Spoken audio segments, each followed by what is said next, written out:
Indian navy గురించి ఎన్నో వీడియోస్లో అంటే వాళ్ళు చేసిన ఈ రెస్క్యూ ఆపరేషన్స్ మీకు ముఖ్యంగా ఇజ్రాయెల్ హమాస్ మధ్య యుద్ధం ముందు చూసారా, రెడ్ సీ అనండి, అరేబియన్ సీ వద్ద మనము చేపట్టిన ఎన్నో ఆపరేషన్స్ గురించి 2-3 వీడియోస్లో మాట్లాడాం.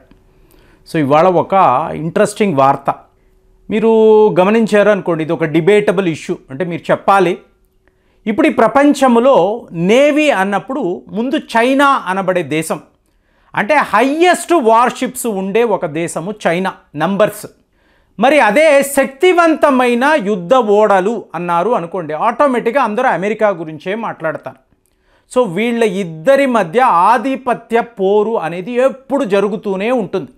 కానీ నేను మిమ్మల్ని అడిగే ప్రశ్న, ఒక దేశము వద్ద మోర్ నెంబర్ ఆఫ్ వార్షిప్స్ ఉన్నాయి, ఇంకొక దేశము అతి శక్తివంతమైన యుద్ధ ఓడలను కలిగిన దేశం. కానీ మీరు భారత్ను గమనించారు అనుకోండి, మన దగ్గర నంబర్స్ తక్కువే. ఇక పవర్ఫుల్ షిప్స్ అంటారా, ఖచ్చితంగా అమెరికా వాడే మనకన్నా బెటర్, ఒప్పుకోవాలి మనం. కానీ చూడండి, ఒకరికి సహాయము అన్నప్పుడు ఎవరు యాక్టివ్గా ఉంటారంటే it's one and only Indian navy. అంటే ఇది ఎలా చెప్పాలి అంటే, ఒక వ్యక్తి వద్ద ఒక 100 కోట్లు ఉందండి, అంటే 100 కోట్ల ఆసామి. కానీ ఇతను తన జీవితంలో ఎవరికి ఎప్పుడు ఎటువంటి సహాయము చెయ్యడు. కానీ నా దగ్గర డబ్బు ఉంది చూడండి, నన్ను అందరూ గౌరవించండి అని చెప్పుకుంటూ తిరుగుతూ ఉంటారు. అదే ఇంకొక వ్యక్తిని చూడండి, 1,00,000 రూపాయలు ఉండొచ్చు, కానీ ఇతను 4 పేద పిల్లలకు ఉచితంగా ఇతను విద్య అనేది ఇస్తాడు. ఇందులో ఎవరు గొప్ప? 100 కోట్లు కలిగిన ఈ వ్యక్తి, కానీ 1,00,000 రూపాయలు మాత్రమే ఉండి ఇతరులకు సహాయం చెయ్యాలి అనే యాటిట్యూడ్, ఇందులో ఎవరు గొప్ప? ఇదే మనం మాట్లాడాలి. చైనా వాడి వద్ద నంబర్స్ ఉన్నాయి, అమెరికా వాడి వద్ద పవర్ ఉంది, కానీ అసలు సిసలైన సహాయము అన్నప్పుడు మీకు one and only Indian navy. చూడండి ఈ వార్త, ఓమాన్ సముద్ర తీరాలండి, అక్కడ ఒక ఓడ, ఈ ఓడ పేరు అల్ ఒమైదీ అంటారు. సో ఈ అల్ ఒమైదీ ఓడలో ఒక 11 మంది క్రూ మెంబర్స్ ఉన్నారు. ఇందులో ఒక వ్యక్తికి క్రిటికల్గా మీకు గాయం అవుతుంది. ఎంతలాగంటే వేళ్ళంతా తెగిపోయి మీకు చేతులు లేపలేని పరిస్థితి, విపరీతమైన బ్లడ్ లాస్. అంటే ఈ వ్యక్తిని ఇప్పుడు కాపాడకపోతే, ఆ బ్లడ్ లాస్ను ఆపలేకపోతే ఇతను చనిపోతాడు. ఇది సిచ్యువేషన్. ఇలాగే ఇంకొక 2-3 అంటే చాలా పెద్ద లెవెల్లో గాయాల పాలై ఉన్నారు. ఇప్పుడు ఈ అల్ ఒమైదీ నుంచి మీకు ఒక distress call, save our souls అంటారు చూసారా, నేరుగా ఎక్కడికి వచ్చింది? ఐఎన్ఎస్ త్రికండ్ అనబడే మన యుద్ధ నౌక. సో దీనికి అలా మోగింది. ఎక్కడ అంటే ఓమాన్ సముద్ర తీరాల వద్ద. ఇంతలో అబ్దుల్ రెహమాన్ హన్సాయ్ అనబడే ఈరాన్కి సంబంధించిన ఇంకొక ఓడ. సో వాళ్ళకి కూడా డిస్ట్రెస్ కాల్ వెళ్ళింది. వాళ్ళు ఇమీడియట్గా వీళ్ళని కాపాడడానికి అక్కడికి వెళ్ళారు. కాబట్టి అల్ ఒమైదీ నుంచి ఈ వ్యక్తులను ఈ షిప్లోకి ట్రాన్స్ఫర్ చేశారు. కానీ అక్కడ ఎంత క్రిటికల్గా వాళ్ళు ఉన్నారు అంటే, ఇంతంత రక్తపాతం, అసలు రక్తము అనేది అలా కారుతూనే ఉంది, ఆగడము లేదు. సో ఇప్పుడు వీళ్ళని మేము కాపాడలేము అని చెప్పి ఈరాన్కి సంబంధించిన ఈ అధికారులు, ఈ ఓడలో ఉండే అధికారులు, నేవల్ ఆఫీసర్స్ భావించి మళ్ళీ మనకు మెసేజ్ పంపించారు. అంటే ఎక్కడ? ఐఎన్ఎస్ త్రికండ్. సో ఇది గమనించిన వాళ్ళం, ఓహో ఏదో పరిస్థితి చాలా గంభీరంగా ఉంది, సీరియస్గా ఉంది, అక్కడ ఎవరికో ప్రాణాపాయం అని చెప్పి మనము హుటాహుటిగా మన డైరెక్షన్ని మార్చి ఆ ఓమాన్ సముద్ర తీరాల వద్దకు వెళ్ళాం.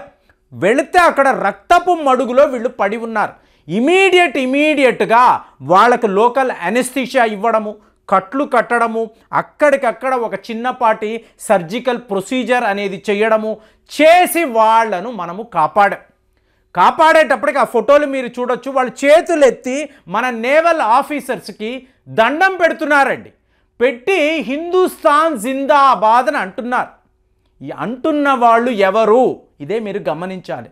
ఈ 11 మంది కూడా పాకిస్తాన్కి సంబంధించిన సెయిలర్స్ అండి. 9 మంది బలూచిస్తాన్కి చెందిన వాళ్ళు, ఇంకొక 2 సింధ్ ప్రావిన్స్కి చెందిన వాళ్ళు, 11 మంది.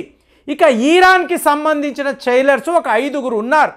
సో ఇంతమంది కూడా మనల్ని అలా బిత్తరపై చూడడం, ఇంతలాగా వచ్చి ఏంటి పాకిస్తాన్ వాళ్ళని తెలిసినా కూడా వచ్చి చూస్తారు కదా, చూసిన వెంటనే అక్కడ పాకిస్తాన్ ఫ్లాగ్ ఎగురుతూ ఉంటుంది.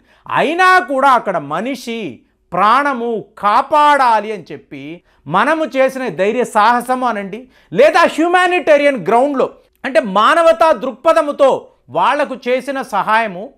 ఇవాళ వీళ్ళు ఎలా మాట్లాడుతున్నారు అంటే చూడండి, ఒక సంఘటన జరిగింది.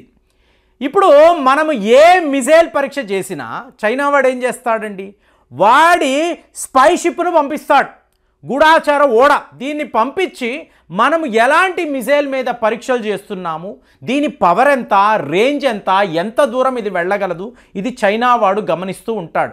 అడిగితే ఇది ఇండియన్ ఓషన్ రీజన్కి అవతలి వైపు ఉందండి, సో మాకు ఆ హక్కు ఉంది, ఇవన్నీ మాట్లాడతాడు కదా. అదే ఈ ప్రాంతంలో ఒక షిప్ చిక్కుకుపోయిందండి. ఈ షిప్ యొక్క ఆనవాళ్ళు కనిపించడం లేదు, ఎక్కడ పోయిందో తెలియడం లేదు. 7 చైనా ఓడలు మీకు చక్కర్లు కొడుతూనే ఉన్నారు. వాళ్ళ విమానాలు కూడా వచ్చాయి, వాళ్ళకి దొరకలేదు. ఫైనల్గా వాళ్ళు మనల్ని సంప్రదించారు, మమ్మల్ని కాపాడండి. సో ఇమీడియట్గా భారత్కు సంబంధించిన మీకు ఓడలు అలాగే మన స్పై విమానాలు వెళ్ళడము, ఎక్కడ ఉన్నాయో డిటెక్ట్ అంటే పవర్ఫుల్ రాడార్స్ను వాడాము. సరిగ్గా ఇక్కడే ఈ ఓడ చిక్కుకుపోయిందని చెప్పి అందులో ఉండే 7 సైలర్స్, వీళ్ళందరూ ఎవరండి, చైనాకు సంబంధించిన వాళ్ళు.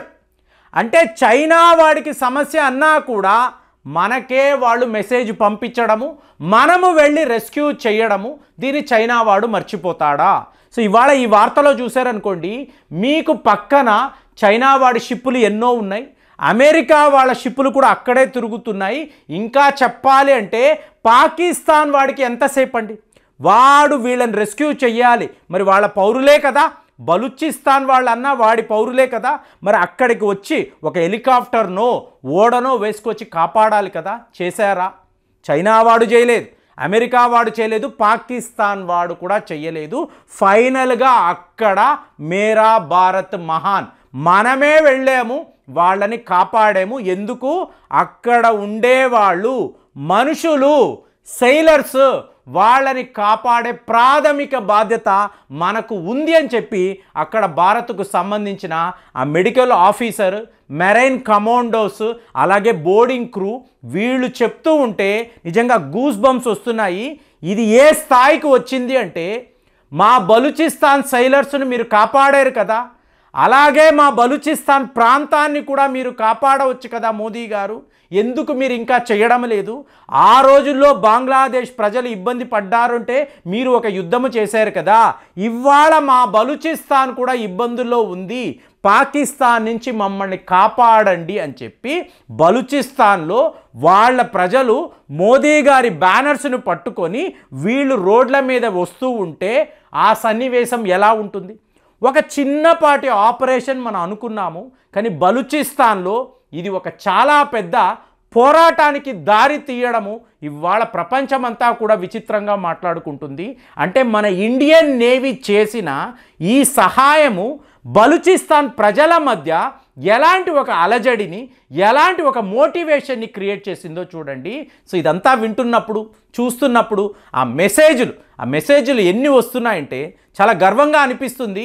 ఇలాంటి ఆపరేషన్స్ ఎన్నో మనం చేశాము కదా, మరి ఇవాళ బలూచిస్తాన్ అంటే ఒక పాకిస్తాన్ పౌరులను కూడా, సెయిలర్స్ను కూడా ఎక్కడ ఎటువంటి ఇబ్బంది లేకుండా వీడికి ఎందుకు చెయ్యాలి అనుకోకుండా మనము చేసిన సహాయము ఇంత దూరం వెళుతుందంటే ఇలాంటి వార్తలు విన్నప్పుడు మీకేమనిపిస్తుంది? కామెంట్స్లో రాయండి. మళ్ళీ వచ్చే వీడియోలో కలుద్దాం. జై హింద్.